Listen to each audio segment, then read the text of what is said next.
A true Federation carrier? What is this madness you speak of? Well, this madness you speak of is the Jupiter-class carrier.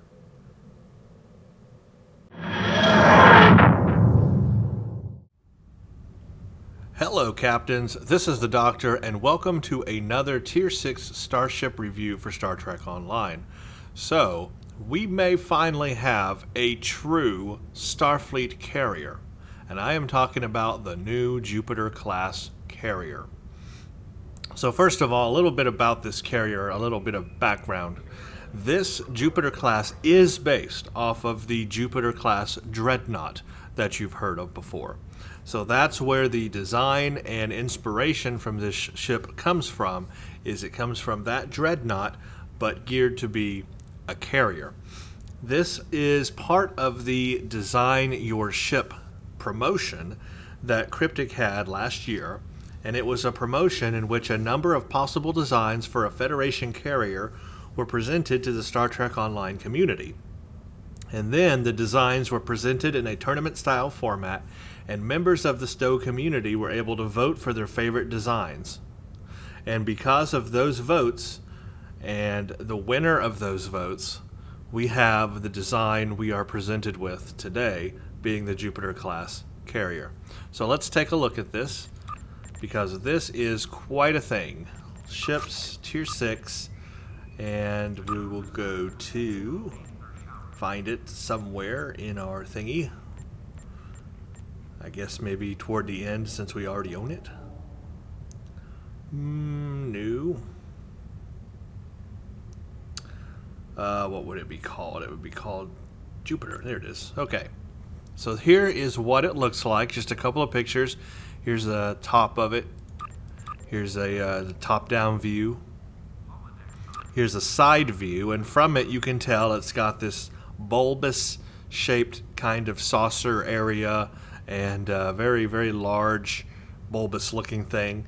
It has larger warp nacelles on the top than it has on the bottom. Don't know why, but it does.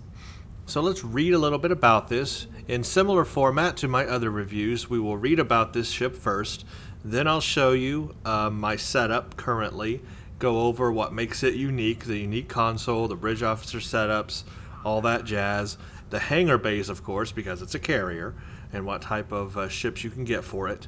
And then, of course, we'll take it into space and take a look at it, and then we'll take it into combat and do everything that we can with it and try to show it off in the best of its ability and see what it's capable of doing. Okay, so obviously this is a Z-Store ship.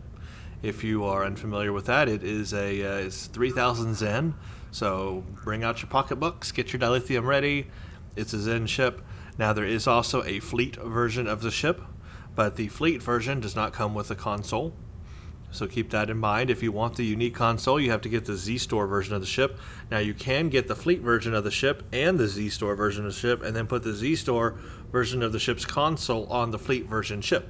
The fleet version, of course, will be better than the Z-Store version because it would have a higher hull strength and maybe shield as well. And that's pretty much about what separates a fleet ship from a Z-Store ship. Okay.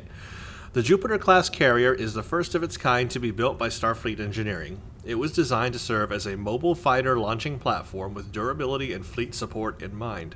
The Jupiter-class carrier features a Lieutenant Commander Engineering/Intel Bridge Officer seat. The Jupiter-class carrier comes equipped with the Fleet Coordination Matrix Universal Console. Activating this console provides a boost to damage and accuracy to allies. Additionally, affected allies will receive a large amount of temporary hull hit points for the duration of this console's effect. The console provides a passive boost to accuracy and shield hit points. The console mod can be equipped on any console slot, but it may only be equipped on the Jupiter-class carrier. Upon reaching level 5 in the Jupiter-class carrier Starship Mastery, you will unlock the Insult to Injury Starship trait. While this Starship trait is slotted and you activate either an Intel Bridge Officer ability or Tractor Beam 1, 2, or 3, you will allow your pets to use Torpedo Transport Warhead 1. Note, your pets must have torpedoes in order to benefit from this Starship trait. The carrier has a pair of hangar bays equipped with peregrine fighters, I believe that's how you pronounce it. If I'm incorrect, I apologize. These light craft are equipped with phaser pulse cannons and microphoton torpedoes. Hence, having microphoton torpedoes, they are able to use the insult to injury trait. Hull strength of this is 44,200 at level 50 and 52,000 at level 60. Because it's a tier 6 ship, it has that leveling hull strength from level 50 to 60, but the max hull is 52 without buffs. Shield modifier is 1.25. Typically, you find that shield modifier higher on science ships, so it's very interesting that this ship does have a higher shield modifier like that. Crew of 2,200, so I mean a huge crew. Remember, the Enterprise D was 1,000, right? 1,000 people on board for like the entire ship. But this thing, 2,200 people. That is double the size, more than double the size of the Enterprise D's crew. Huge, just absolutely huge. A ton of people. So this ship, it's huge. So in that, we know it's going to turn or move kind of slow, because you can just assume that. It's a big ship, a lot of people, it's going to move slow. It has 3 fore weapons and 3 aft. That's also very similar to science ships, because science ships are mainly 3 fore and 3 aft as well. So that is actually pretty similar to a science ship in its weapon configuration. A cruiser might have 4 forward weapon slots, and then escorts can have 4 or 5. So this more so far kind of leans toward a science ship in terms of its configuration, but let's read on. Device slots 4. Bridge officer stations is 1 lieutenant tactical, 1 lieutenant commander engineering or intel, 1 lieutenant science, 1 commander science, 1 lieutenant universal. Again, we see a science lean to this ship, and that is because of the commander science bridge officer station. That allows us to put on a commander, which is the highest level bridge officer, and that is of a science career. And so we can use things like Gravity Well 3 or Tyche Drift 3 or any other tier 3 science ability can be put on this ship. So again, we have another science configuration lean. So far we've got the shield modifier, the weapon layout, and the bridge officer thing all leans toward a science ship. Even though it's a carrier, it is configured like a science ship. Now it has a higher hull than a typical science ship has, so it has that.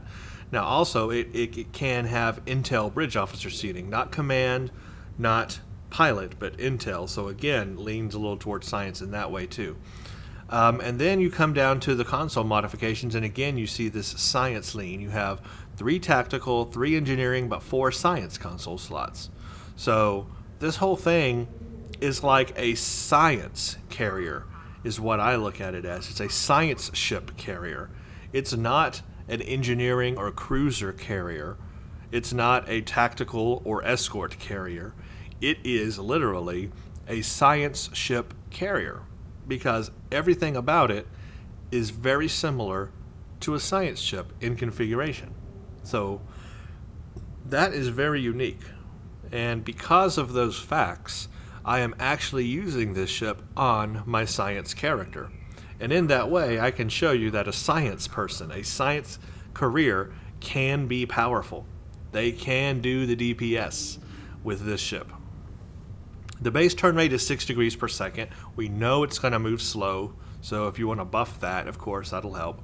Impulse modifier is 0.15, inertia is 30, plus 10 to shield power, and another thing that helps it lean more towards science, plus 10 to auxiliary. Come on, guys, plus 10 to auxiliary. This is a science-configured ship. Now, auxiliary power does help hangar bays, but not in the way you think. It actually helps the recharge time or cooldown time that you can relaunch fighters. That's what the auxiliary power helps. It doesn't do what you think it would do, would be to help the actual power of the hangar bay ships. You would think that maybe increasing auxiliary power would make them more powerful. It doesn't. It actually helps you with being able to launch them faster. You can load dual cannons. So this thing, even though it is a slow-moving ship, it can use dual cannons, but you are missing out if you do that, because you are not going to be able to get into that narrow targeting arc fast enough with this ship. This is really a beam ship, or a torpedo ship if you really wanted to. Subsystem targeting, another sciencey thing. Console, Universal Fleet Coordination Matrix. We'll talk about that unique console. 2 hangar bays. That's what makes this a carrier and not a dreadnought. A dreadnought would just have 1 carrier or 1 hangar bay. This has 2 hangar bays, therefore it is a carrier flat out. Even if it leans toward a science, it is a carrier. The hangar bays that it has loaded or preloaded is common, normal Peregrine fighters. We'll look at those. Now it has a Starship ability package, and look what it calls the Starship ability package, Science Carrier. So it's got quick deployment, armored hull, reactive shield technology, advanced shield systems, and then the insult to injury Starship trait. So if you were at any doubts that this thing is a science carrier, I mean, the words are right there. I cannot make it any more clear. Starship Ability Package, Science Carrier. That's what Cryptic calls it. That's what it is. It's a science carrier. It is. And it's actually a good one. This actually does the damage, folks. This is a good one.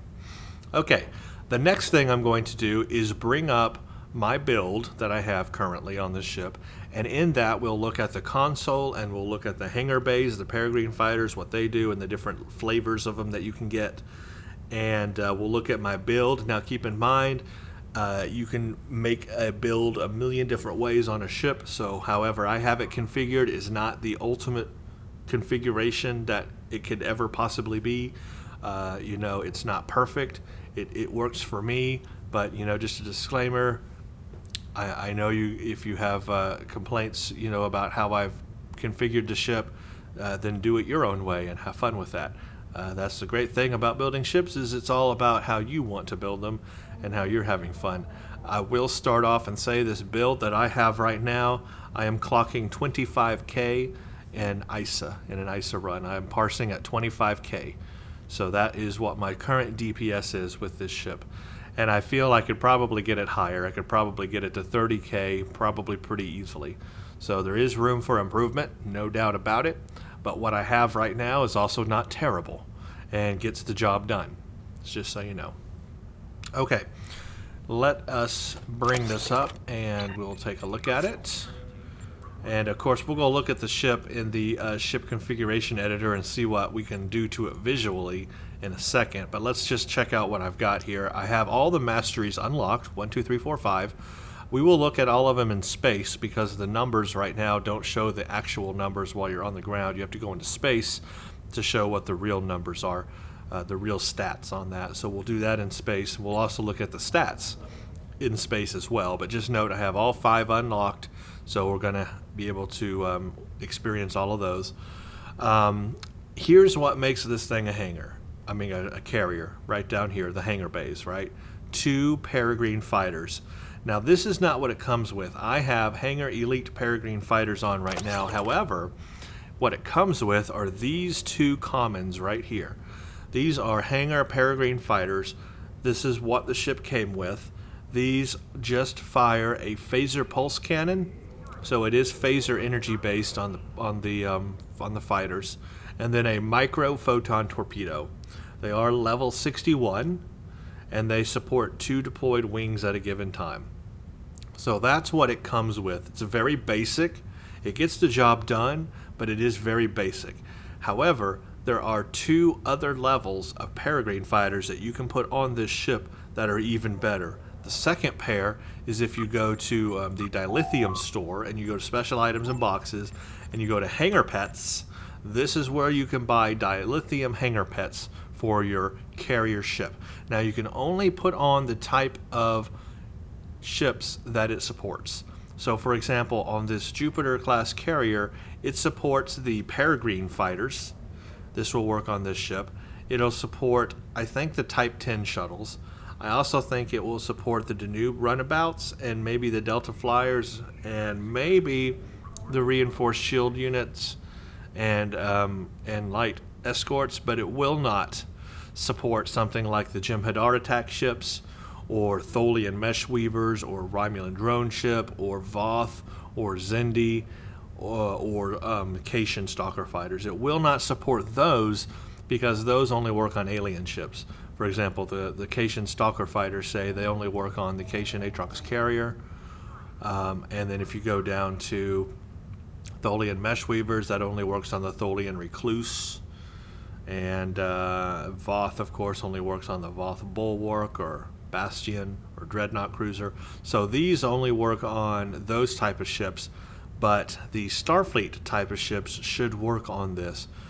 These don't say that they don't work on anything. This says all it needs is a carrier, Callisto light escort. So that might be another option. I haven't tried these Callisto light escorts. That's actually new information to me here. I have not looked at these. If you guys have, if you know if these advanced Callisto light escorts would work with this carrier, let us know. Let us know if that's actually a good option or not. I don't know. I decided to actually go with the fleet version of the Peregrines because they are better than the dilithium version. So the dilithium version right there is these. They have a phaser pulse cannon, a dual phaser cannons, and quantum torpedoes. So compared to the stock ones, these have phaser pulse cannons and microphoton. So this upgrades to a quantum torpedo and a dual phaser cannon in addition to the phaser pulse cannon. So the dilithiums are much better. They're still level 61, but they are much better because they have more weaponry compared to the stock ones. However, you can go up one level even higher, and that's to go to your fleet starbase, if you have a fleet starbase, and go buy Peregrine fighters. Now, they're going to be expensive. They're going to be like 100,000 fleet credits, and then they're going to be like 30,000 or something dilithium each. They're pretty expensive, but they are even better than the dilithium ones. As you can see, they have a phaser turret and a dual phaser cannon and a quantum torpedo and the ability of rapid fire 1. So they can rapid fire their dual phaser cannons, and they have a phaser turret which fires 360 degrees, and they have a rapid fire 1 and a quantum torpedo. So much better than even the dilithium ones. Now, what is interesting, however, about these is that even if you go up to dilithium and then even to fleet, it doesn't increase the hull strength of the fighters. It basically just gives it more weaponry. So the hull strength on these, the ability of them to basically stay alive, is still going to be the same. And as it goes, fighters typically are more like glass cannons than other, shuttle type of hangar things like Delta Flyers or something. So these die quite quickly and easily.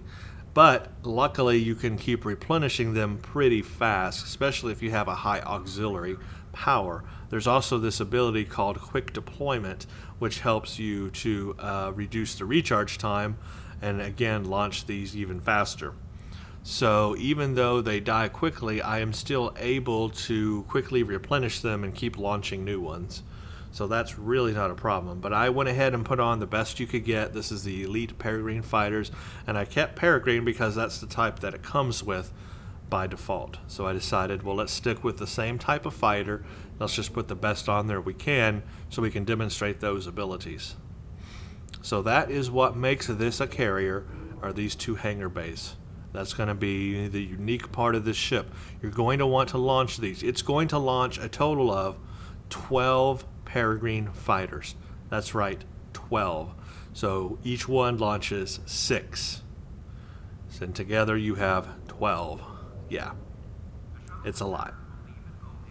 So that's pretty cool.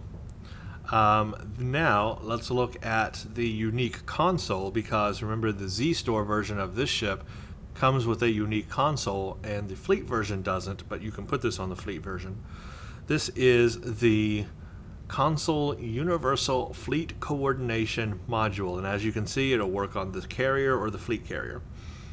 This is a team damage, accuracy, and temporary hit point buff. Now just having it on our ship gives us a passive bonus. We're going to get a passive bonus to accuracy and a passive bonus to our shield hit points, that is our shield capacity, just by having it on the ship. So that's pretty cool. But when you activate it, you are going to get this effect. Prevents the target from using or being affected by Fleet Maneuver Alpha for 60 seconds. You get a plus 20% bonus damage for 15 seconds, plus 20% accuracy for 15 seconds, and plus 20,000 temporary hit points for 15 seconds. So this is a really good team ability. So if you're in a team and you're in an STF, when you hit this ability, you will notice that the effect works on you, and if you look at your other teammates, they also get the effect. So it hits them too. They don't get the temporary hit points, I don't think, but they do get the improved bonus damage and accuracy. So, I'm not sure about the temporary hit points, to be honest with you, but let's read about it and maybe we'll find out. The Jupiter-class carrier comes equipped with the Fleet Coordination Matrix Universal Console. Activating this console provides a boost to damage and accuracy to allies. So your damage and accuracy to allies is what it helps. Additionally, affected allies will receive a large amount... Okay, so it does. Affected allies will receive a large amount of temporary whole hit points for the duration of the console's effect. So they do get it as well. The console also provides a passive boost to accuracy and shield hit points. They don't get that, of course. That's native to me. This console mod can be equipped on any console slot, but it can only be equipped on the Jupiter-class carrier. So they don't get this part. They don't get the plus 10% accuracy and shield hit points, but they do get the bonus damage, the accuracy, and the temporary hit points when I activate this. This is a really good ability. I get those abilities, those bonuses too, by the way. So it affects everybody on the team, including me. So this is a really good ability if you're in a team and you're flying and you're doing an STF or something really difficult. This is going to help a lot. This is a good ability. You want to use it. And I use it a lot, all the time, and I'll show you how it works. Now, just continuing my build real quick, we won't focus on this too much because, you can do this a million different ways, but because this is a science ship, and I am flying this on my science character, by the way, say hello to the doctor. He is a Starfleet science officer, level 60.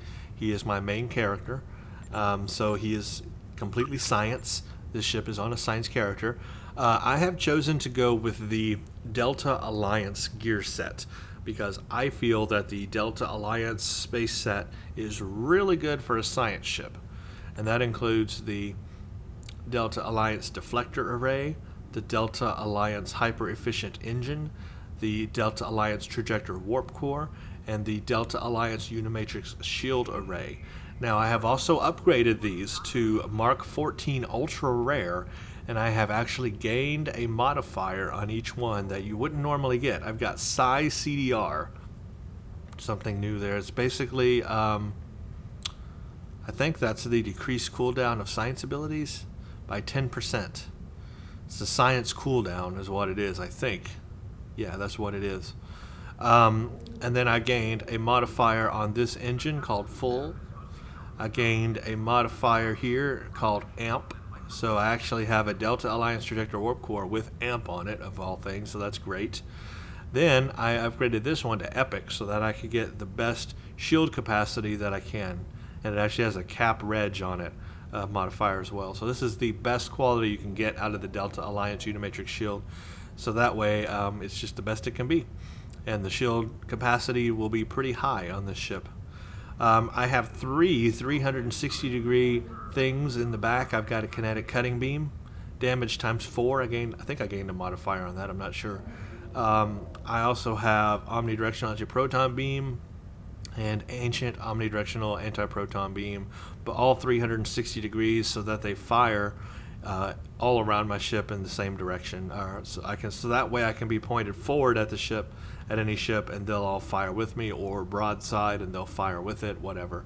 I also have an advanced fleet anti-proton beam array, Mark 14. I got a dual beam bank, and then the neutronic torpedo, which goes in combination with the other Delta piece, the bioneural gel pack, which goes together to give me that set 2 bonus called efficient biocircuitry, which basically increases a cooldown reduction to neutronic torpedo and plus 14.2% radiation damage. I also have the console Science Temporal Disentanglement Suite. I love this console, so I put it on here. It's got increases my auxiliary power setting, increases shield capacity, increases critical chance and severity based on auxiliary power. So that's really good, and I'm going to have a pretty good auxiliary power on this ship.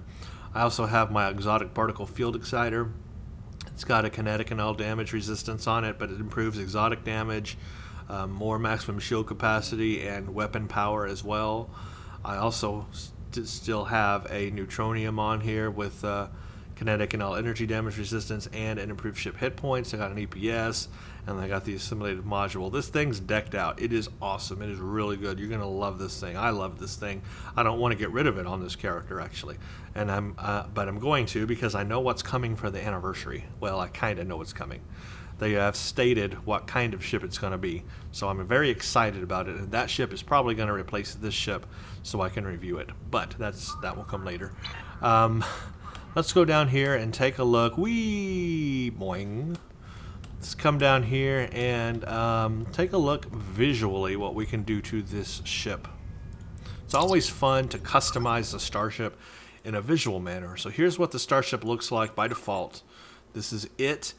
I know it looks funky, but you know, the community approved this design, so you can't fault it too badly. However, I disagree with the small nacelles on the bottom. I disagree with them, yes.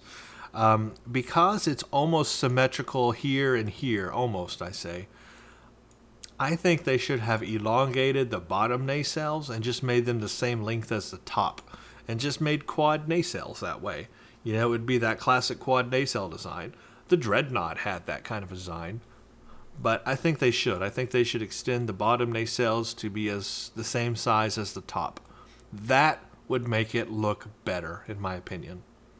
If only they did that, it would look so much better. Either that or invert it and put the two small ones on top and the two big ones on bottom. I don't know. I actually prefer just have them all four the same size. But this is the design it is, whether you think it's ugly or not. It is what it is. Some people call this the lobster ship. I can see it, I guess. Anyway, here's what you can do to it. Nothing. That is another part that kind of sucks, is you can't do anything to it. They have absolutely zero style changes or options to it. So you cannot change these nacelles out with any other ship. You cannot switch them around. You cannot remove them. You cannot change anything on this ship. That's completely disappointing. You can put a pattern on it, whoop-de-doo, a colored pattern. You can change the material type, and that's going to be about it. That's what's going to make this ship unique from other ships, is just whatever material you put on it. Type 7 is the default, but you got Type 1, Type 2, Type 3, Type 4, Type 5, Type 6, Type 7.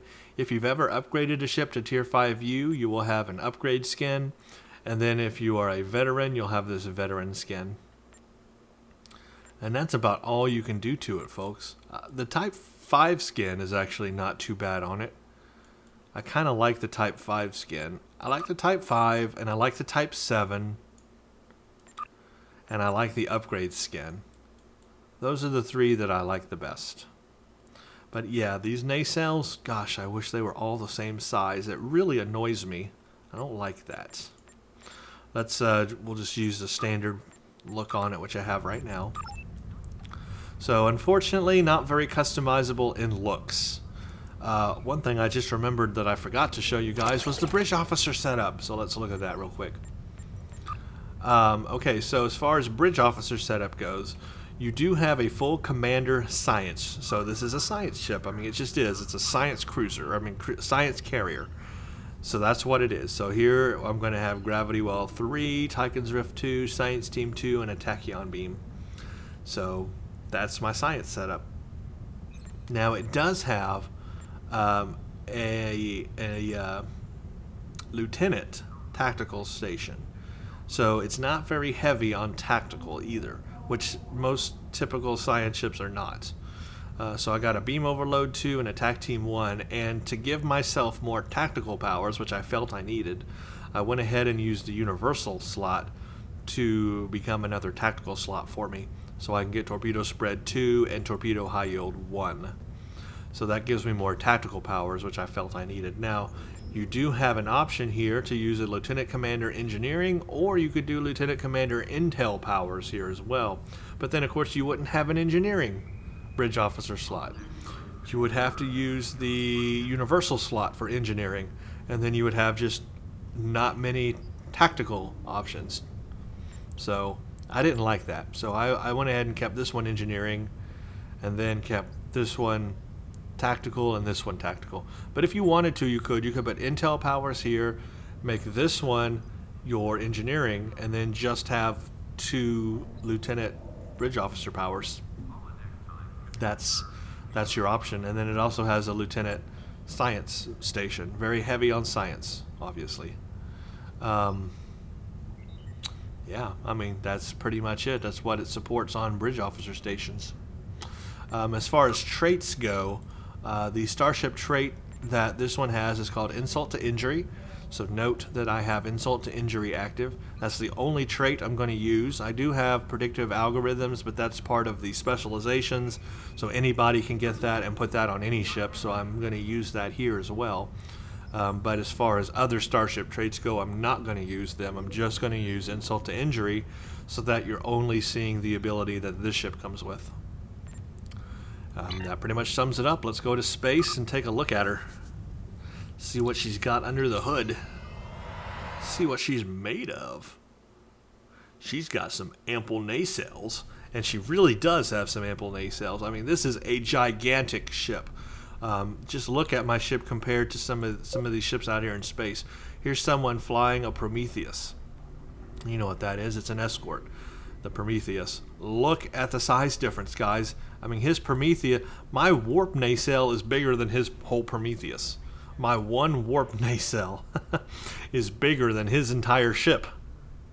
So, holy crap. Yeah, this is a big ship, guys. Don't be fooled. It's a huge ship. And that means when you're flying this ship, you're going to have to zoom out a lot. And because of that, because you're zoomed out so far, it's not going to look like you're moving very fast. Because the more you zoom out, the less quickly it looks like you're moving past objects. But if you zoom in real far, then the faster it looks like you're moving past objects. So because you're so far zoomed out on this ship, it looks like you're moving really slow with this ship, but just know you're not. The ship is just large, and it takes very large strides to move. But let's go ahead and move out here into the emptiness of space, get away from these other ships, and I'll show you its maneuvering ability and all the stats and everything on it. These 2 windows over here are for the hangar bays. I'll demonstrate that. Now, I have this thing buffed up pretty good on turn rate, and the reason why is if you go to my specializations, I am using Pilot as my secondary specialization, and I have a lot of the Pilot unlocked right now. I'm getting near to the end of it. I've just got this one and this one to go, this tier and this tier. But basically, I am getting a plus 30% turn rate just by having Pilot set as secondary. So note that I do have that turn rate, but that is because of specialization points. Anybody can have that. I suggest you do, because on a ship like this, it really needs that boost to turn rate. But here's how it turns. Even with that boost, this is my current turn rate. So you can see, even with the boost I have to turn rate, this is massively slow. And this is why you don't want to put dual cannons on a ship like this. You put dual cannons on this ship, you're never going to be able to fire on the enemy, because you're never going to be able to point at them in the right arc, in the right weapon arc. You just won't make it. It's pointless. So don't waste your time and resources. Don't put dual cannons on this thing. The fact that it can support dual cannons is pointless. Just go with beams. So there you go. That's my turn rate. That's what the turn rate looks like.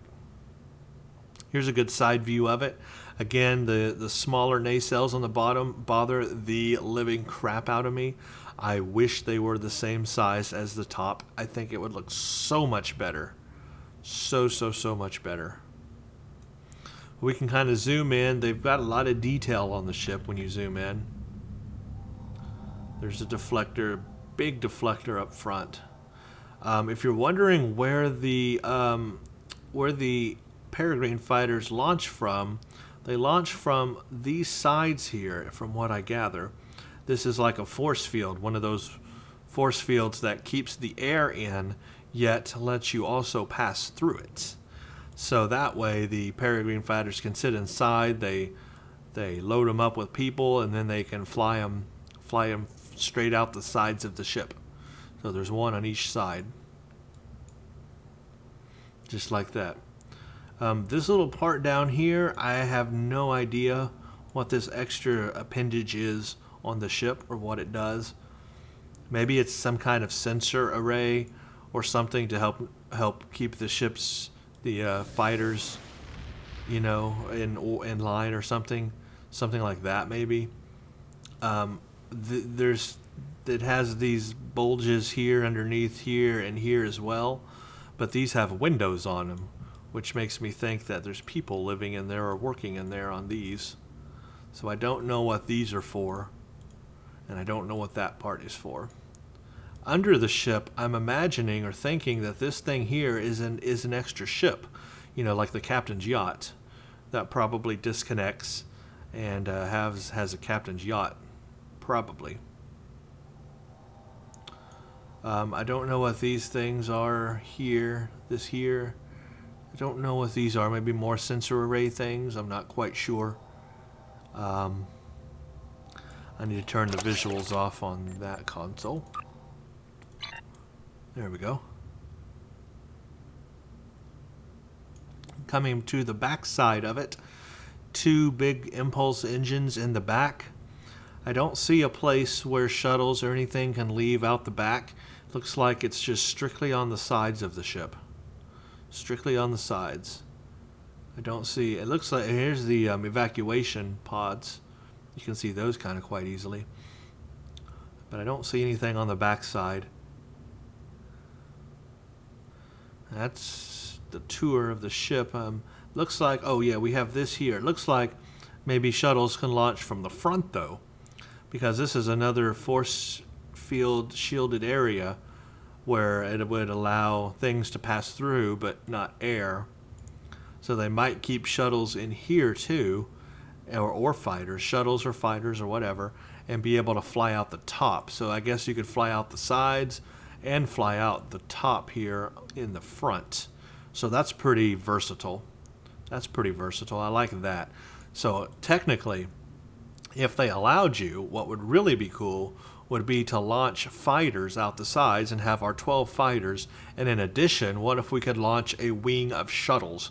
What if we had a wing of like Delta flyers or runabouts or whatever as well with them? Wouldn't that be cool? And they could fly out of the top. I would love that. Just give us one more hangar bay and let us be able to put shuttles in there. We could launch fighters and shuttles together. Wouldn't that be sweet? I don't know what this area is up here, except to maybe say it's the bridge. Maybe this is like a tiered bridge or something. I'm not sure. By the way, the ship does not have a unique bridge, so there's no reason to go visit the bridge. It just uses the origin bridge, so there is no point in visiting the bridge. It's too bad. I wish they would give us a unique bridge for the ship, but they've stopped doing that lately. Again, the only thing that really bothers me on the design is just the length of these nacelles. It just doesn't look right like that. It needs to be the same size nacelles. If it had 4 nacelles the same size and in the same position, then it would look a lot better. And raise them up a bit. I think they could go farther with, the pylons here. They could go higher with the pylons and make these make the nacelles be above the line of the hull, above the top of the hull here, come up that far. Then it would look so much better and look like a real classic Starfleet ship. You could keep the bulbous front, but if they just change the nacelles a bit, they could really make this thing look better. Make them all the same size and then extend the pylons out farther or higher so the nacelles are out to up to here or something. Then it would look really cool. That's my opinion anyway. Okay, let's look at the stats on this thing. Let's see where we're sitting at here. let's go over the masteries because we haven't gone over that yet. The first mastery you unlock is called Quick Deployment. This directly helps your hangar bay ships. Hangar recharge speed and increased rank gains for hangar pets. A 45.8% recharge time reduction to launching carrier pet crafts. And a plus 50% rank up XP for all hangar pets.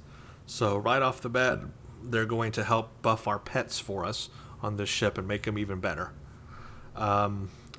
The second one is a hull hit point increase, 10%. The third one is a shield regeneration, 587 shield regeneration every 6 seconds, and reduces damage to shields by 5%. The fourth one is shield hit points. And then finally is our insult to injury trait, which you're probably wondering what the heck is transport torpedo warhead. Well, you're going to find out. Activating any intelligence bridge officer ability or tractor beam grants torpedo transport warhead 1 to all hangar pets within 10 kilometers. So they gain this ability to literally transport a warhead aboard the enemy ship. Your pets do. Now they have to have torpedoes enabled to do this. But if they do, and ours do, they have quantum torpedoes, a torpedo will literally be beamed aboard the enemy ship, right? And then, like 5 seconds later, it blows up. And what will happen is there's this counter that will appear over the ship. And once one of my ships or fighters uses transport warhead, the timer will count down 5, 4, 3, 2, 1, and then there'll be like a little internal explosion on the ship. Yeah, that's really cool. Unfortunately, it doesn't destroy the whole ship when it does it. It's a very weak sauce kind of thing, honestly. But it is still a cool ability to think about what it's doing there. So you'll see that. You'll see that little countdown over the ship. So when you see that, know that Transport Warhead 1 from the Insult to Injury trait is what's doing that. Okay, let's look at the stats here. 2,200 crew. Crew recovery rate is 50% a minute. A live crew is 2,200. Stealth detection rating is 181.788. Power transfer is 225%. My current hull strength with all my buffs is 83,000. So not the highest that a cruiser has ever been. It's not the absolute best tanking ship. However, that's not bad. And it kind of makes up for with the shield strength at almost 30,000. That's right, my shield strength is almost 30,000. That is a really high shield strength. 161 hull repair rate. My bonus defense is sitting at 60%. My resists are almost 50%. My crit chance is 16 and crit severity is 70. And bonus accuracy is really high at almost 40%. Holy crap. My turn rate is 11.2 degrees per second. So, yeah, that's just what it is for a ship like this. Now, the console ability is called Fleet Coordination Module. Remember, when I activate it, I get a 20% bonus damage and accuracy and temporary hit points. 20,000 temporary hit points for 15 seconds. So let's activate our new power and we'll look at it. My hit points right now are at 83,000. And to quantify the damage, let's do this. Let's look at what our current damage is sitting at. The anti-proton array right now is doing 1312 DPS. This one, the dual, is doing 1705. These down here, this one's doing 1149, this one's doing 1306, this one's doing 1634. But let's keep in mind, let's say this one is 1312 DPS and 1640 anti-proton. That's just one single beam, one single anti-proton beam. So 1312 DPS or 1640 anti-proton damage. And now we'll activate the ability. That's what the graphic looks like. Awesome. Now my damage is 1553 and the anti-proton is 1941. And here's my temporary hit points. It says right there, temporary hit points, 20,000, and I've gone pink. And now it's over. It only lasts 15 seconds. That's the downside. It's a short, very short ability. And that's what sucks about it, is that it is short. And then there's a 2-minute cooldown. Because it is a cool ability. But my, is it short. My, is it short. So you really want to use this thing when you need it. When you need the extra firepower, the extra damage, and the extra accuracy, and the extra hull strength on your team. When you're firing at something, let's say like you're firing an ISA and you're trying to take down a transformer, that would be the perfect time to hit this thing. You hit it, and that way you get better accuracy and more damage to take down the transformer faster, and you'll have hit points to help protect you while you're doing that, because you have to bring those down pretty fast before the nanites get to it, right? So hitting that ability when you're trying to do that would help. Or hitting the ability when you're trying to take down the gate or a tactical cube. And if you're in something like Gates of Grethor, you could do it when you're trying to take down a big Herald ship, one of their cruisers or something that's real powerful. Or if you just need it to take out a bunch of the ships that are messing with your patrol ships or whatever. In something like Counterpoint, it's really going to help you there because that is a pretty difficult one, so you can use it to help do some more damage on Terok Nor. Or you can use it to help at the end with the dreadnoughts, or some of those big ships that are attacking DS9 you need to get away. Hit it then. So you just got to use it at the right moment, and just know it's only going to last 15 seconds. And then you have a 2-minute cooldown before you can use it again. But here you go. Oh, that's not it. That was my fighter. I meant to hit it again. Warning, ship is under attack. That's what it looks like. That's what it sounds like. Now, when I activate it, see, I'm glowing green around me. All your allies will also glow green, and that's how you know it's working on your allies. You will see their temporary hit points go up, and then, of course, now it's over. But they will all get that same effect. That same effect will fly right over them. So that's pretty much the console. It's pretty straightforward. There's nothing to it except just to use it at the right time. That's pretty much all I have to say about the console. It's awesome and it's great. I just wish it lasted 30 seconds and not 15. And I also wish that the cooldown was not 2 minutes, but it is. So that's what it is. I already launched the fighters over there, but I'll go ahead and launch all the other ones. We'll launch all of them. Just get them all out here. You can see them all coming out. Yeah, they do launch from the sides or there. I guess they launch from both places. I need more. They're all flying around me. You can see the little dots flying around me. It's hard to see them because I have to zoom out so far to see my ship. But then when you do that, it's hard to see all the fighters. You can kind of see them. But if I zoom in real close, you'll see them for sure. But here they are. Peregrine fighters. That's what they look like. And their hull strength is almost 4,000. So very small.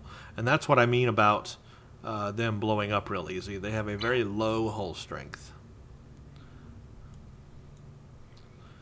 Now, I don't think the fleet thing works on them. Nope, it does. Okay, they all get it too. Yeah, they do. They obviously they get it. That way they're able to. Their hull strength doesn't increase though. Interesting. No hull strength increase. Unless, but maybe they are getting a temporary hit point. Maybe they are getting temporary hit points when I do that. I guess they are. It doesn't say it is, but maybe it is. But they get the ability to have the trait enabled, the insult to injury when I use my tractor beam. So here's my tractor beam, and you'll see that it says insult to injury can occur once every 60 seconds. So if I use my tractor beam on an enemy, then my Peregrine fighters will be able to use Transport Warhead 1 if they're within 10 kilometers of me. So I got to have them within firing range of the enemy that I'm hitting this on, which I normally do. And then you just have to let them do their thing. Now that can also be activated via intel abilities as well, but I don't have any intel abilities except Intelligence Fleet itself. That may actually... I wonder if Intelligence Fleet allows them to work as well. I actually don't know. I'm curious about that now because I wonder. How can I find out? I don't know. Let's see. It's an intel ability, is it not?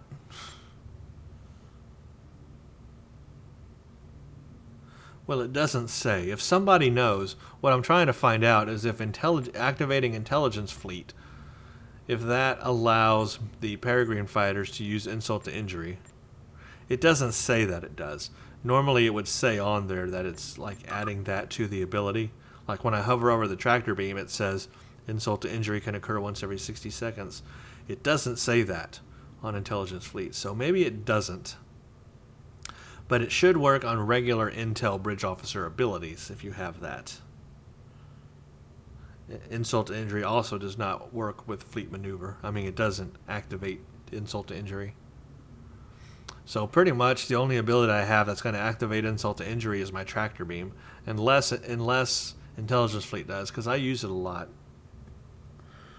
I don't know. We'll find out, maybe. Anyway, just like other fighters or shuttles or whatever, these gain stars, and the more stars you gain, I think the more hull strength it does. To like 1,000, it adds like 1,000. If you have all 5 stars, it adds like 1,000 hull strength. You've got your regular commands. You've got attack, escort, intercept, and recall. And so you just watch them, basically, the health bar here, and when they decrease, you know, and blow up and aren't there anymore, just launch yourself some new ones. Pretty much. Hit that. Do your thing. I've got 122 weapon power, 103 on Shield 53 engine, 78 on auxiliary. Remember, this is a science ship. So, look at all the fighters following me. Isn't that cute? I love that. There's not much else to say about this ship other than now to show it in action. I mean, the best way I can show you this ship is to, you know, take it into action and show you how it works. So that's exactly what we're going to do. I'm going to do ISA, maybe a CPA, maybe a GGA, do some hard stuff in it, and show you how it can work. Remember, to use it to the best of its ability, you want to first launch all your fighters before you go into combat. You know, you want to use your fleet maneuver when applicable, and then you want to use the insult to injury on a big enemy or something. I wouldn't waste it on smaller ships because they'll die pretty fast. I would use the insult to injury on a bigger ship or something where you need just more firepower. So that's what I'm going to do, is I'm going to do those next. Again, this is on my science character, so I will be using sciencey abilities like gravity well and that kind of stuff. And with the delta set on, I have the Tantalus field, I have trajector jump, so that's pretty cool. On a ship like this that moves kind of slow, I can use trajector jump like that, you know, to help move around and get out of situations and move faster and stuff like that. So it's cool to have that ability too on a slower ship. So that's pretty much all I got. I'm going to pause the video now and get set up in those STFs so that we can see what this thing is made of and I can show it off to you guys. And then at the very end, we'll do a slower patrol. We'll just do like our gala. Just one patrol is really all we need to do. And I can show you the abilities a little more better that way. All right, hang on while I get it set up. All right, welcome back everybody. Here we go, Infected Space Advanced. Now keep in mind, this goes typically pretty darn fast, and if I don't get to show you all of my abilities or use them to the best of their ability in this STF, then look forward to the next couple, GGA, CPA, and we'll also do a patrol at the end and take a look at them even slower. This is just a normal thing I do here to test out the abilities. One thing I'm going to do is back off before I launch all my fighters in this STF. I have noticed that if I don't, it says that if I don't, sometimes if I don't, my fighters will actually go forward and start fighting against the enemy, which I don't need or want. So I just back off a little before I launch them. Now they're all launched and ready to go in this SDF. You can see all 12 of them there. Lovely. And now we wait for our go. 3, 2, 1.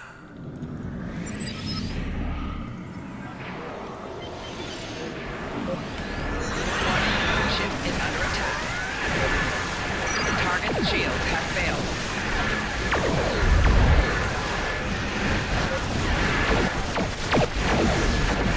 See the little number countdown? There you go, there you go. That's what I'm talking about. You will escort us to your homeworld, where we will begin facilitating. I'm gonna hit this because everybody's dying right now. I went ahead and gave him some temporary hit points because everybody was dying all of a sudden. Or their health was low. I don't have a heal that I can do on everybody, but I can at least do temporary hit points. Ship is under attack. Target shields have failed.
Now we can jump forward.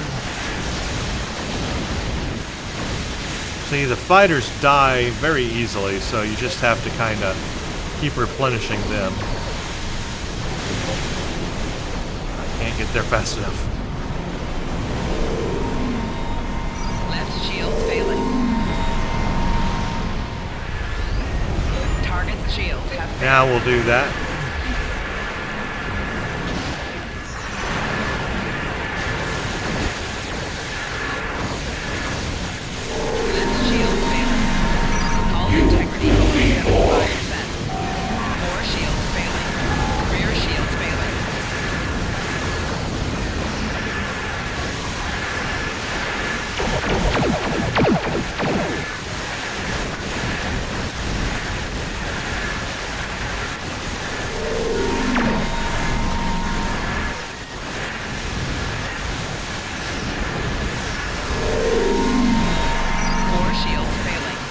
Now I'm dying.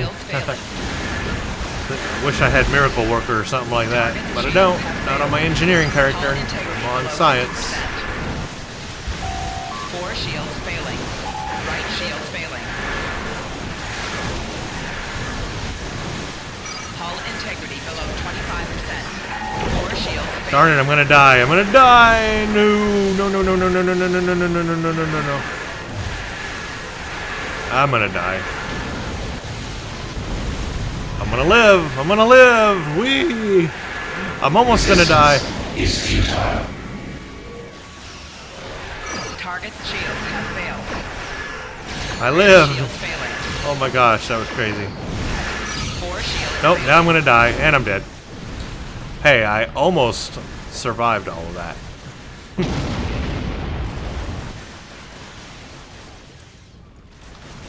It happens.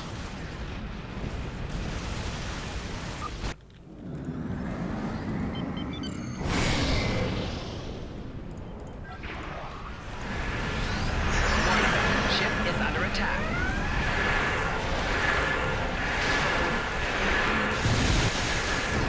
There we go. Haha. Cool. Not bad.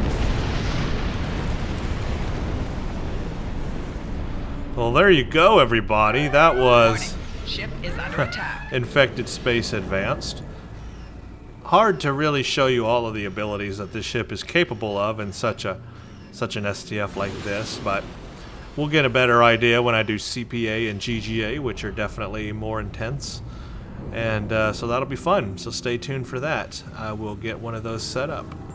And away we go. Okay, hello everybody.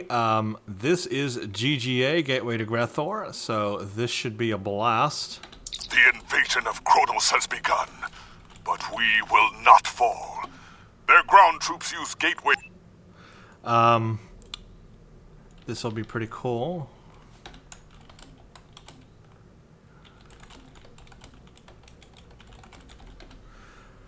Normally I do left station, but I'll do right station this time. Let's see, we'll get my... It doesn't matter if I get my fighters out now. I guess I can wait till I get there.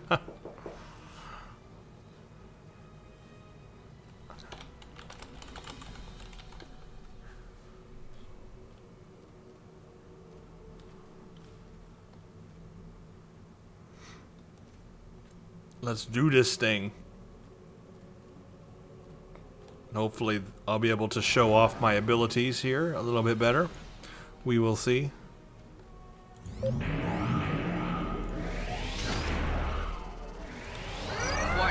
Ship is under attack.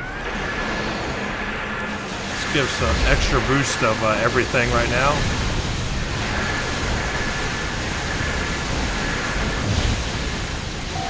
Target's shields have failed. Herald reinforcements are inbound.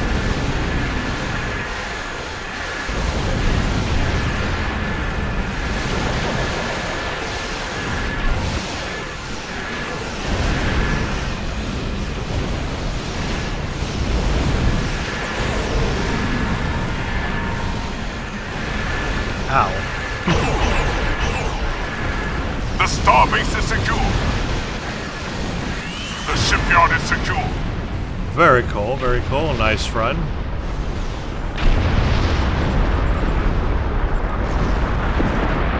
The troop. All my fighters are a go. That was very nice. Now we just got to protect the transports.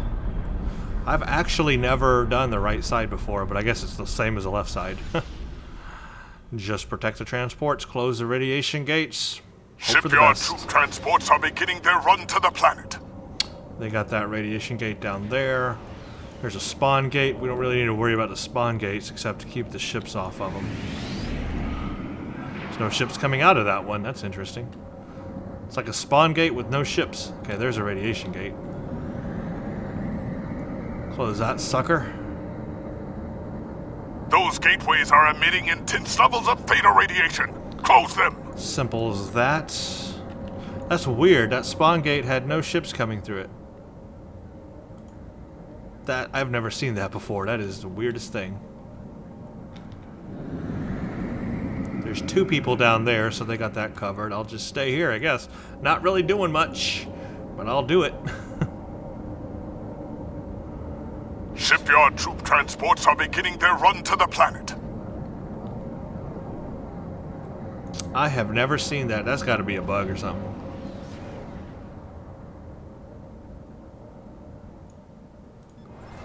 I don't know if he's got that gate, that radiation one. Yeah, he's got it. Okay.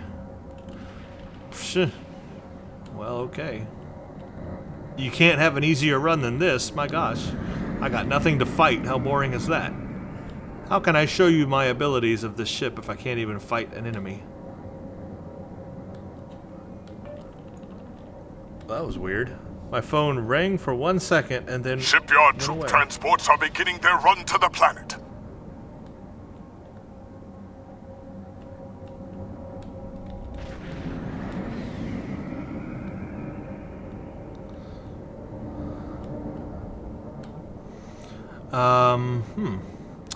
You know what I'm gonna do? Because this is just too easy. I can't have this. I need more difficulty. I'm gonna close this spawn gate. Maybe another one will open and have some enemies pour out of it. Because this is just too easy. I'm doing nothing on this end while they get to fight all the bad guys. So I'm gonna go ahead and close this gate. Maybe another one will open up. Maybe we'll get some enemies now, and we can have some fun over here on this side. Ah, there we go. And one opened over here.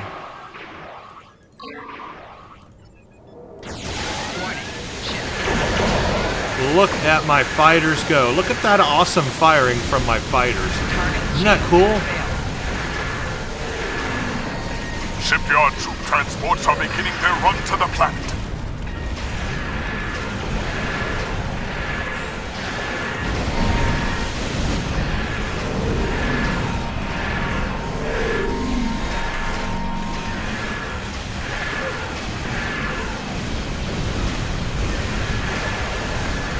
Shipyard troop transports are beginning their run to the planet.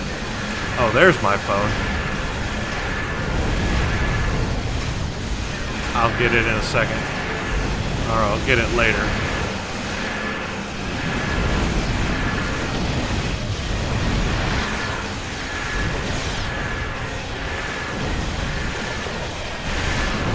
Now we have some action going on.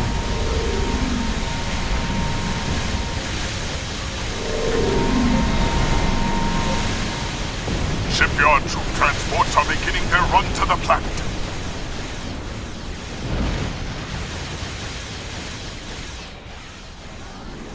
I'll get this radiation gate.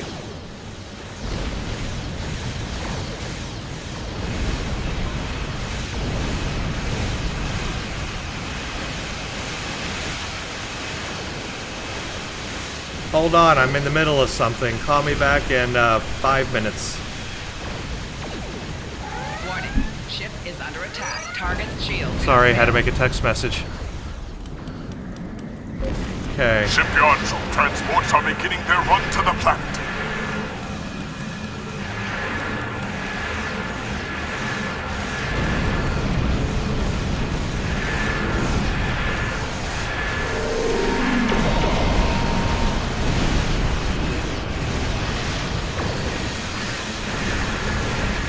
Shipyard troop transports are beginning their run to the planet.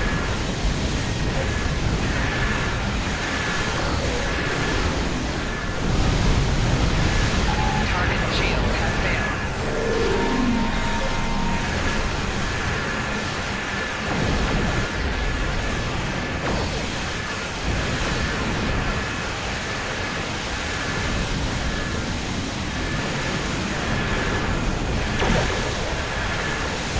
Look at the firepower coming off of my fighters. I mean, that rapid fire phaser they got, that is just sweet looking. I mean, it's really cool.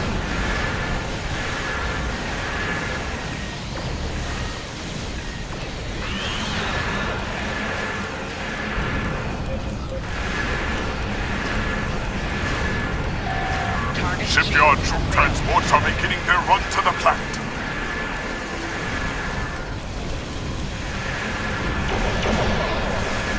Oh, got a stupid radiation gate.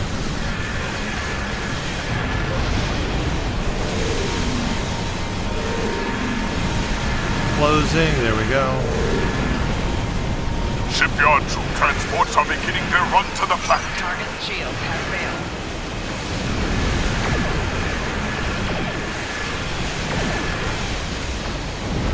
Alright, that phase is over.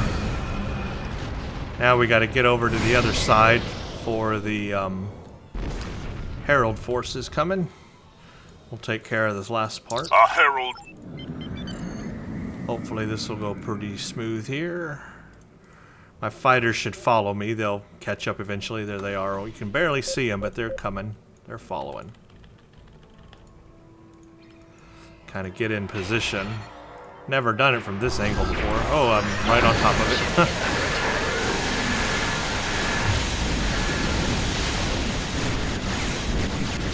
Herald ships are attacking the starbase.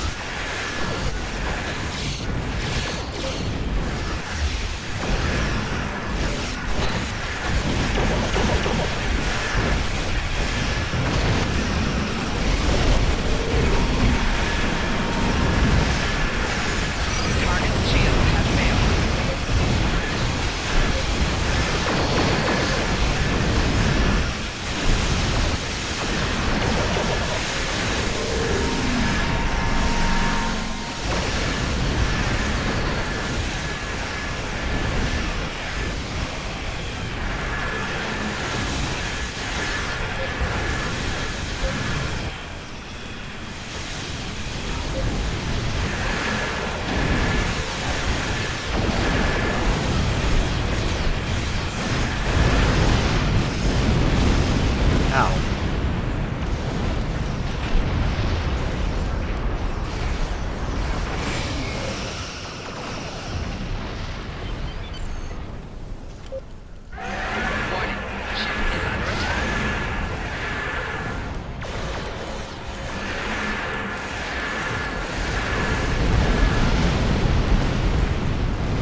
Wow, look at that. Check that out. There you go, guys. That was Gateway to Grethor. Very fun. STF, I really enjoyed that. A good test of our ship for in-game content against the Heralds. And as you can see, really easy against the Heralds. I didn't blow up once or have a fear of blowing up. Really simple, and we just did what we needed to do. This ship can handle it. It can take on in-game content like that. It's awesome. The next thing to do is to do a CPA, which I plan to do. And we'll see how it does against Mirror Universe. That's going to be a good test of its tanking ability for sure in CPA. So stay tuned for that as I get that set up. Alright, hello everybody and welcome back. Here we go. This is CPA, Counterpoint Advanced, Mirror Universe. This will be a good test of in-game Mirror Universe content. A very good test of your ship's ability to tank well, because the Mirror Universe does a lot of damage, especially if you're going back and forth between DS9 and Terok Nor, delivering off your assault team and all that. So this will be a good overall test of our ship against in-game content, and we'll see what it does. Now for this one, we do have to be a little careful, because we want to bring Terok Nor down to a certain percentage level before we stop firing on it, actually, because we want to keep the average, below a certain level. Also, the portals, we want to close as many portals as we can, and believe it or not, science ships can close the portals faster. And guess what? I'm in a science ship.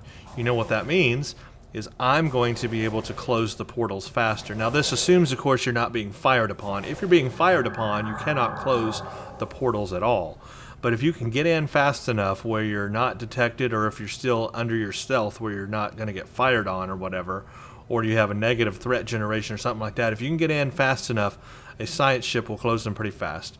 So I'm going to try to do that, and we'll see if we're successful at that. I want to at least demonstrate that to you. But if not, if I'm not able to close any, because there may be some aces here who are just really good at getting in and doing that as well, just know science ships, and this one in particular, will close those things faster than normal ships. Warning. Ship is under attack.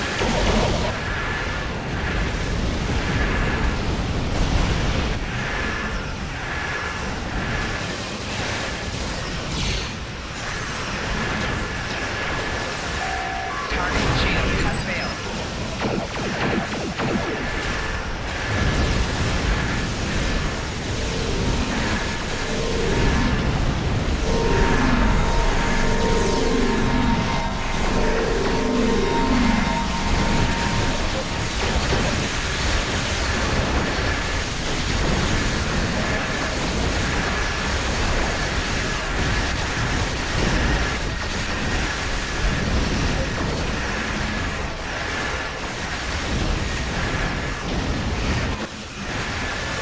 Target's shield has failed.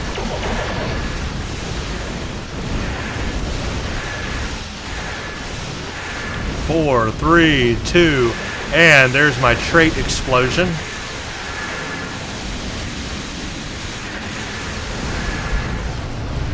There we go. We cleared that section quite nice.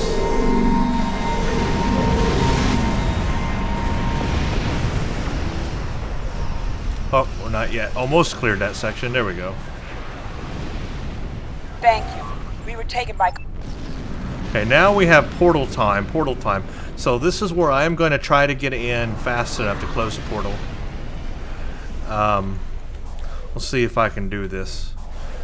The best way I have found, because I don't have a cloaking device, the best way I have found is to go in at full impulse so that you get the most out of your stealth, and then immediately hit the thing and like back up and try to here, watch this. We'll do a demonstration here. Fly in at full impulse and then hit our thing. Okay, like that. Close portal. See how fast it closes them? I think he already actually had it, but still. That just shows you how fast you can close them. Look, we've already got 3 portals closed. But if we fly in here real fast and then hit the button and try to keep going, we won't, like that, we won't be fired on. Ooh, there we go. I got it. See, I got it. Check that out. Now I can just get out of here. We don't even need to worry about fighting them.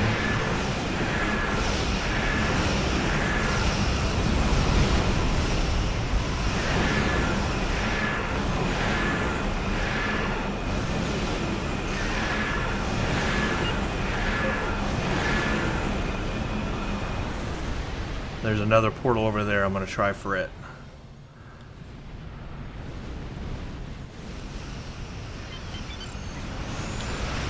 Warning. Ship Crap. is under attack. Got fired on.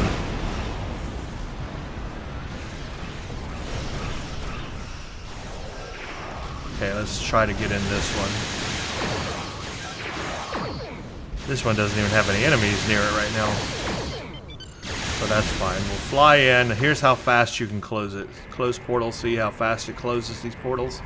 Bam. So that's what a science. That's how a science ship can help you in this STF. Is you can close those portals really fast. I mean, we got 10 closed now. We're awesome. We're doing great. This is a good team, solid team. I'll go for another one.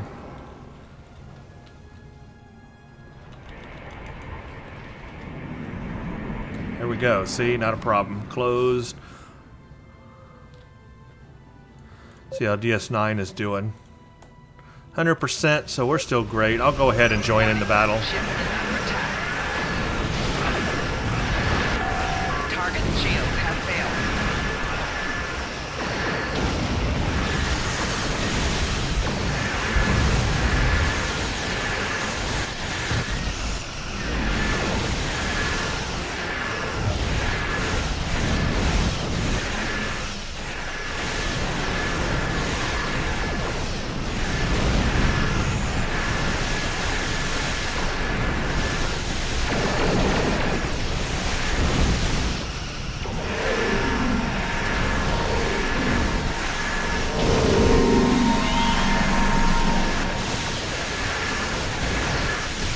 Target shields have failed.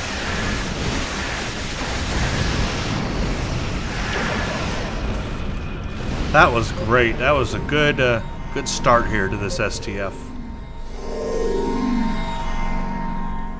They're breaking off.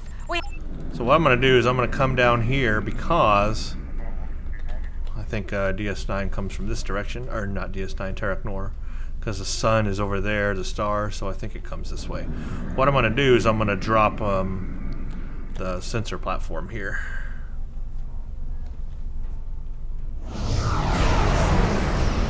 Surrender to the Terran Empire!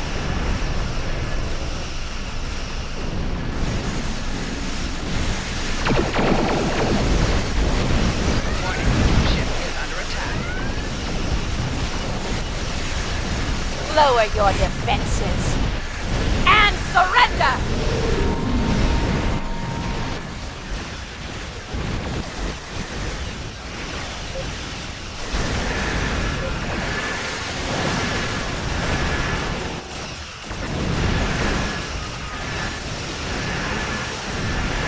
There, that gets the process started. Now we just need to bring it down to a certain percent here. Target shields have failed.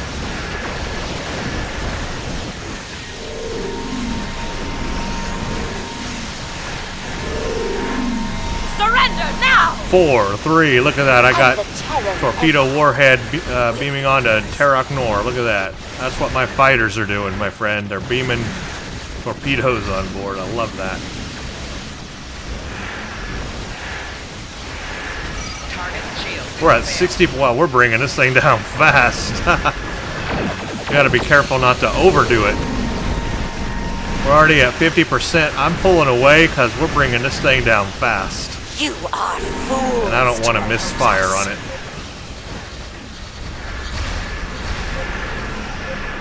I'll give DS9 a little heal here.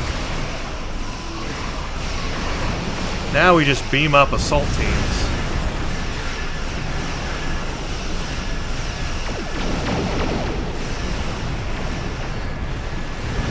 Now, at this point, we don't fire on DS9. What you do is you just keep bringing over assault teams. We've conquered everyone else in our reality. Yours will fall. Warning. Ship is under But attack. don't fire on it. Just beam over the assault teams and move on.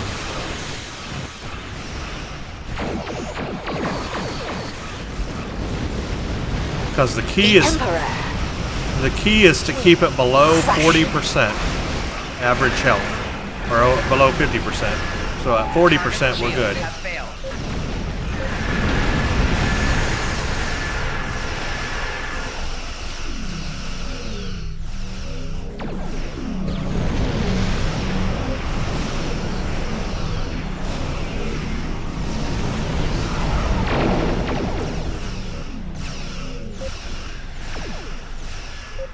Terraknor is at 39%. We don't want her to heal. That's what we don't want her to do. We don't want her to do the repair thing. So we should not be firing on Terraknor. Hello.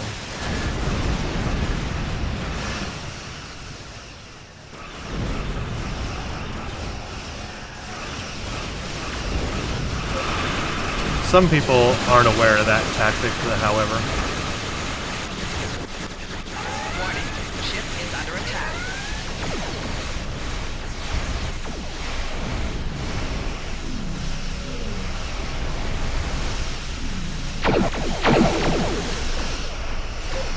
We're taking too much damage. See, there we go. Deploy defensive countermeasures. She's healing. She's healing. That's what we don't want her to do, folks. We don't want her to heal because it goes Make back. repairs. It goes back above Repairs complete. 50%. See, look, she's at 52% now. Face the Because she wrath healed. of the Terran Empire. We don't want her to hit that healing.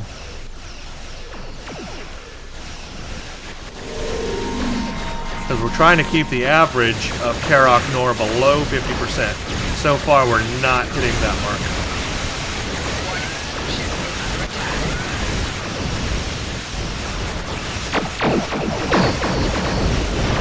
So I'm just going to keep doing assault teams, because that's what you should do. The more assault teams you get, that helps your score as well. Warning. Ship is under attack. We're taking too much damage.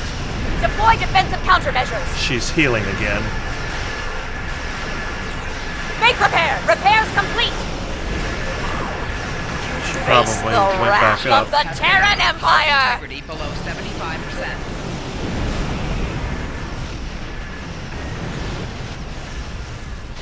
Yeah, she went back up above 50 when she healed. See, our average is still right above 50%. Not good enough.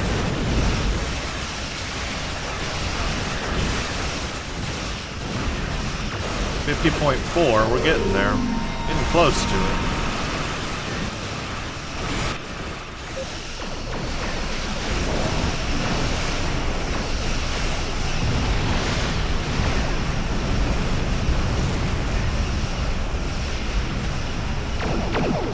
We're taking too much damage. Deploy defensive countermeasures. Oh, she's below 50. That's good. But we got to keep her there now for Make a repairs minute and a complete. half. Face the wrath of the Terran Empire. Oh man, she went up to no, Target 50. shields Okay. have failed.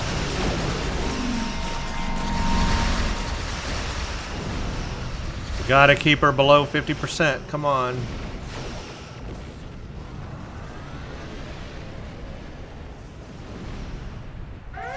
Warning. Ship is under attack.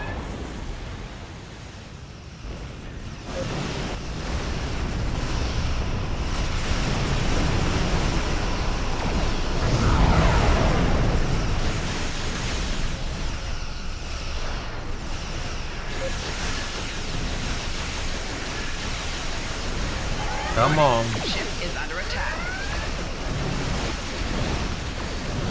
30 seconds. We got to keep her under 50. We can do it.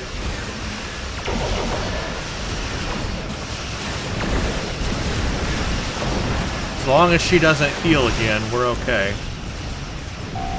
Hull integrity below 75%. As long as she doesn't heal, we're okay. We're taking too much damage. No, she's healing, Deploy darn it. defensive countermeasures. No, don't heal. Stop it. Under Oh, we attack. made it. Hull integrity We did below hit hull right at the 75%. last second. That was close. I think we did it.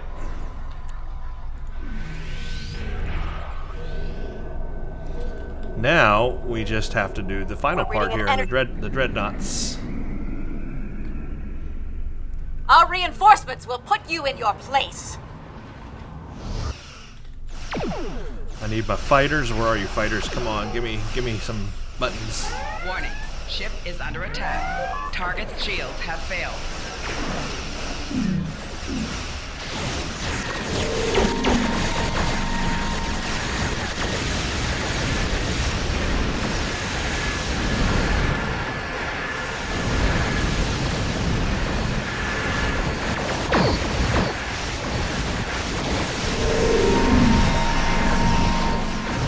Boy, that's a mess.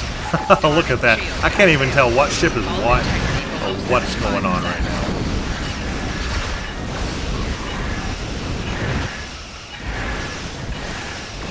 Hull integrity below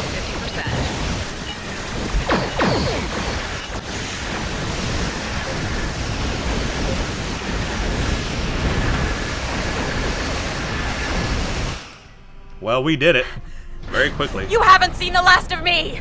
That was a really good run. That is how CPA should be done, folks. Terok Nor has been sent back to the mirror universe. We wouldn't have been able to repel So let's look them. at our final score real quick. Yeah, Terragnor average health, we kept her down below 50%. She's at 48. That's good. DS9 average health, perfect, 98. Assault teams landed 19. Portals closed 12. That was an excellent run. The reason why the Terragnor average health is important is because if you ever play the Elite version of this, that's a requirement, not an optional in the Elite version. So you have to complete that or you fail the mission. So that's why it's important to learn how to keep the Terragnor average health down below 50 now in CPA, so that in CPE you know how to do it. Terok Nor has been sent. Anyway, that was an excellent run, but what that does here is this shows you what this ship is capable of in an in-game content like this, Mirror Universe. I didn't blow up once, or did I blow up? I don't think I did. Or maybe I did. No, I don't think I did. Anyway, it really tests the tanking ability of any ship in this STF. Now, the fighters, they die easily. Look at that one. He's fixing to blow up. You can heal them, of course. They go easily, but thankfully you can replace them very quickly, so that's not really a problem. But this was a good test of our ship. We did well. I think that was good. Now let's go do the last thing here, which is our gala. Let's take this thing into a patrol and do it a little more slower and look at the features and abilities a little more in depth here. What I'm going to do is I'm actually going to launch the fighters in the patrol, and I'm going to let them like attack the enemy just by themselves, and we're going to see how much damage like on their own they can do, because I'm real interested in that myself. Then I will show you how the console ability works, and then of course the trait to the ship, and that's really the main features of that ship. Anything else is just based on whatever gear set you put on the ship, and I'm using Delta Alliance gear sets. And sometimes this happens right now, trying to load into Earth Space Dock. Loading is taking forever. It gets stuck sometimes. This happens to me on ESD and DS9 with certain characters. Actually, all my characters right now seem to have this problem. They get stuck sometimes. And sometimes it loads, and sometimes it doesn't. Sometimes I actually have to exit the game and come back in for it to load. Sometimes I just have to sit here for like 5 minutes or 10 minutes and then it loads. So I don't know what's going to happen here. I guess so you guys don't have to wait. I'll go ahead and stop recording of the video. I thought I was going to be able to jump right into the next thing, but I'm not going to be able to apparently. Oh wait, maybe it is. It just moved. Yeah, it's kind of like that. It just moved, so you have to be on the ball. Nope, it moved and it's stuck again. So I'm going to stop the video and I'm going to come back when it is finally loaded. Okay, welcome back everybody. I finally made it back into the game, and here we are at Argala. I'm going to load up this patrol, and we'll take a look at these features. Now the first thing I'm going to do is take out this first group, and then it's the second group I'm going to let my fighters go at it by themselves. But right now, let's just do it without the fighters. Warning. Ship is under attack. Target's shields have failed.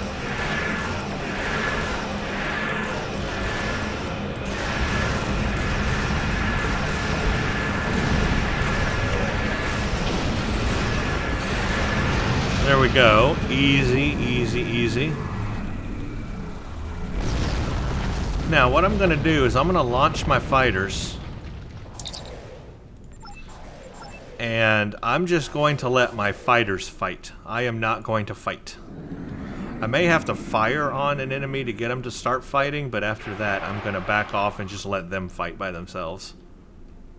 But I want to get them all out first. See, I have to have something targeted to do that. There we go. Now, I'm just going to let them do their thing. I'm not going to hit any buttons at all. So I got this guy targeted, so see, they're firing on him. Target's shields have failed. I mean, they're taking him out. Look at that. I don't have to do anything. Now, the Benthen are helping too. But I'm just going to target this guy, and look, I'm going to let my fighters take care of it.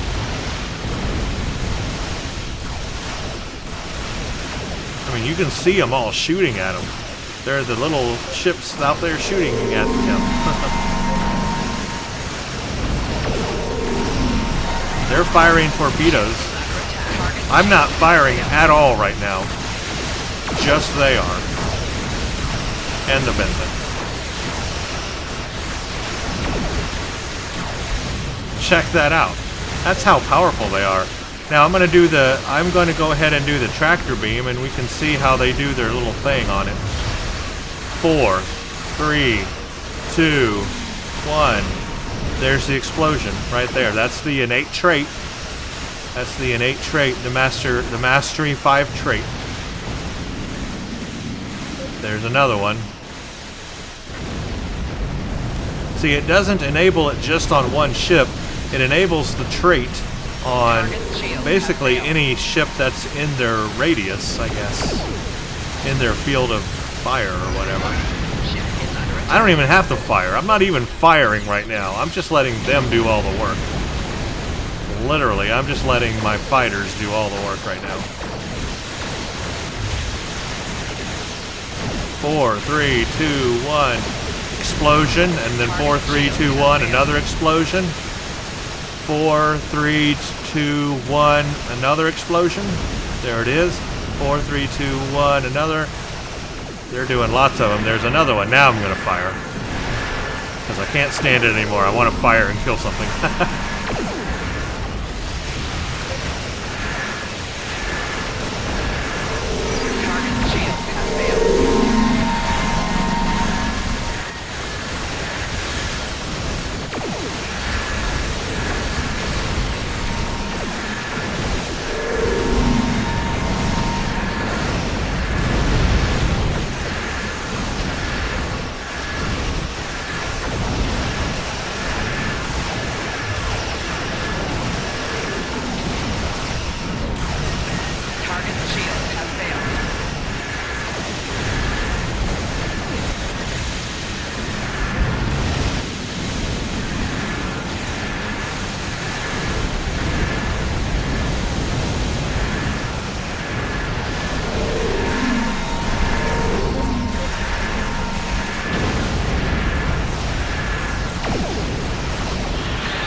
Alright, now I'm going to call in my little helper here, Fleet Maneuver Alpha, for 15 seconds.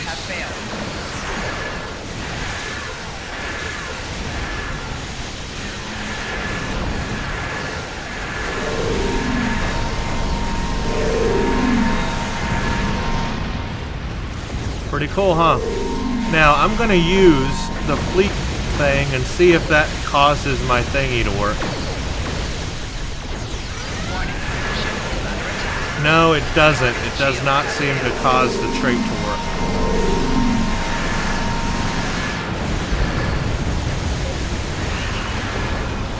So that's a good lesson right there. That does not work. But the tractor beam does.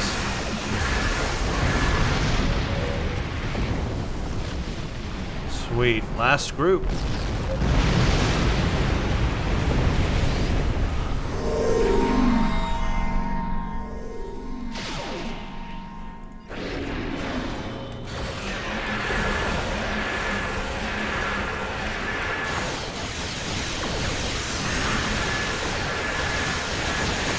Target's shields have failed. Target's shields have failed.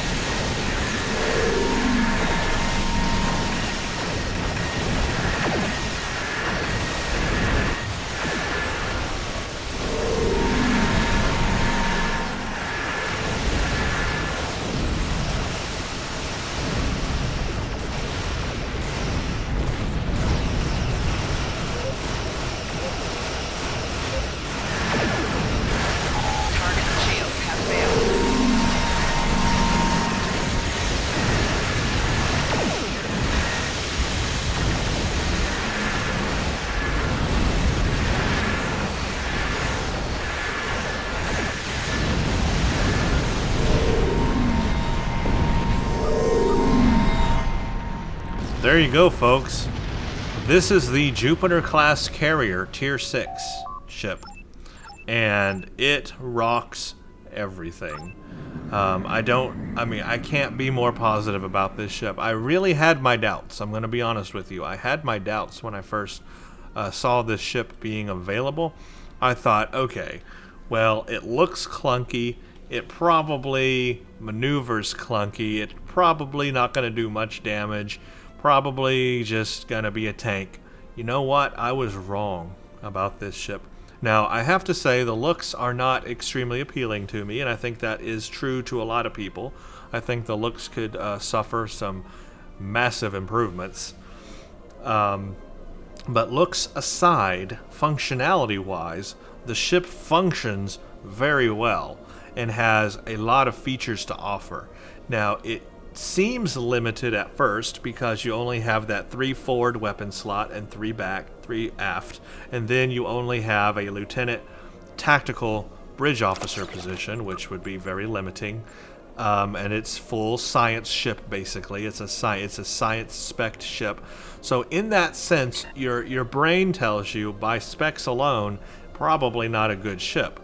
But if you do it right and you put the right gear on it and you set it up and build it correctly and you use some good fighters on it and you use it to the best of its ability, it is a very capable ship.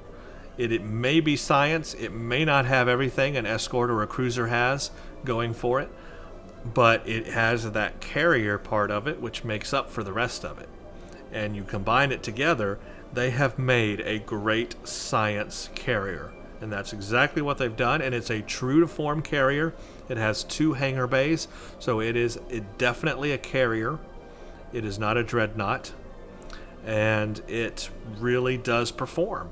I mean, it really does. If you build it right, it will perform. And it does. So it is, of course, slow turning. You just have to expect that for this type of ship. So you have to build it with that in mind, but you can do that quite easily. And it does do a lot of damage. Like I said, I'm at like 25 or 26 right now with what I've got, DPS, 25 or 26k DPS. But it can easily go up to 30. I think it has the potential to be a 30 plus DPS ship, pretty easy. So there you go. I think you can do a lot with it. I think it has potential, and this is me playing it on a science character. Keep in mind, my science character has no traits that are really associated with DPS. All those traits are enabled on my tactical character who flies escorts. So this ship with DPS-oriented traits enabled would do a whole lot better. So I'm getting the kind of DPS I'm getting on a science character who's built for science powers and not pure DPS. But if you built for pure DPS, this ship can produce it. You just have to build it right in that way. And I'm not even built that way on this ship, and I'm still getting 25 or 26k DPS. So I'm still getting pretty good amount of damage, even with my science character the way it is. So there you go. I mean, this ship has potential. Is it worth the 3,000 Zen? I believe so. If you definitely want a good in-game ship that can kind of take on the Heralds, take on the Mirror Universe pretty easily, this ship can do it. They've built it right for doing that. You do have to utilize those fighters. I mean, that's a big part of it. A lot of your DPS is going to come from those fighters too. So you're going to have to utilize them, and getting the elite ones from your fleet going to make a big difference. But if you can do that, then this ship is definitely worth that money. The console is pretty cool. It is a shame that the console cannot be used on other ships. You can only use it on this carrier or the fleet version of this carrier, because I love the features of it. It is pretty awesome. By doing more damage, more accuracy, and temporary hit points, it is pretty cool. Unfortunately, you can't use it on any other ship but this carrier. Otherwise, I mean, I would say this ship might almost be worth it just to buy that console to use on other ships, but you can't.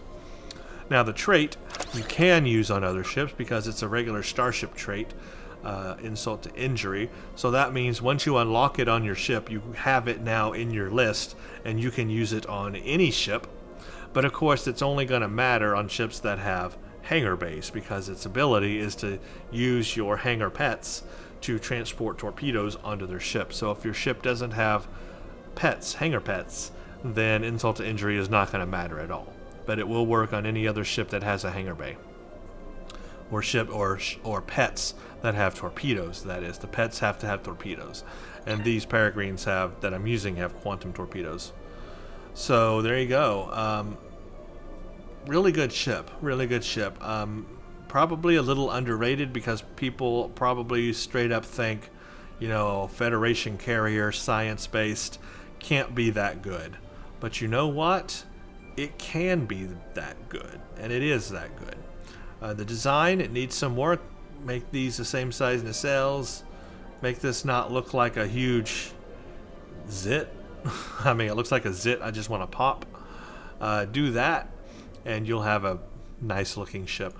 If you're wondering, I did turn on the shield effects from the Delta Alliance shield. If turn it off, it looks like the regular ship. I thought it looks better with that shield skin on, or that visual on, so I enabled that visual on this ship. I just think that looks a lot better. Anyway, guys, that's my review of the Jupiter class carrier tier 6 starship. Thank you all for watching this review. Drop a line in the comments if you fly this ship, what your build is, if you like it, if you don't like it, if you have a good build you can recommend to people for it, and let us know your experiences with this ship, or if you plan to buy this ship. Let us know what you think. So thank you all for watching, and stay tuned for the next one.